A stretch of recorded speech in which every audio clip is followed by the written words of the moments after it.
สุกแล้วพี่น้องสุกแล้วสิได้ปิดแล้ววันนี้สุกแล้วเด้อซอยบ้านสะออนแซ่บนี่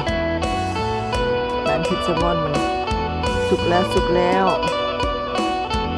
มาเบิ่งกันสิปิดแล้วเด้อปิดเลยพี่น้องเบิ่งเด้อพี่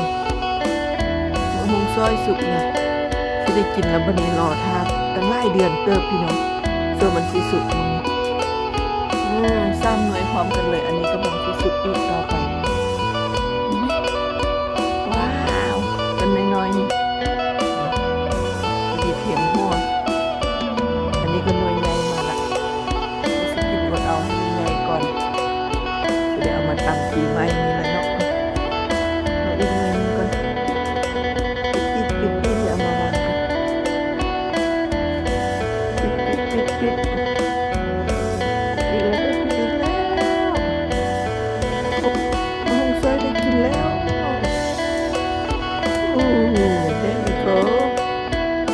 สามหน่วยนี้คือสิบออกคือที่บอกรถออกอยู่เนาะออกอยู่น้อยอยู่น้อยอยู่อันนี้ก็ใหญ่แล้วอันนี้ก็ใหญ่แล้วเพียงหัวกินแล้วได้กินแล้วเซ่น้ำเนาะ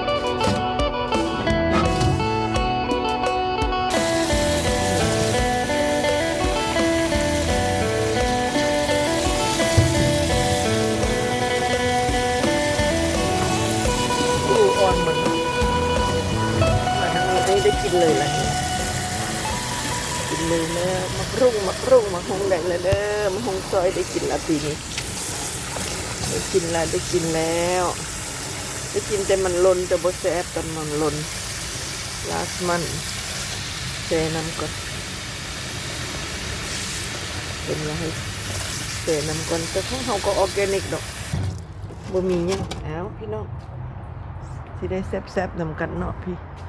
ยังมีอีก 4-5 หน่วยน้อยๆแต่บ่แข็งแรงเฮงๆรวยๆซอยโศกซอยใส่มาเด้อเนาะ thank you รุ่งเรืองมักหุงเหืองเด้อสิได้กินกันละเสิร์นแซ่บเฮงๆรวยๆทุกคน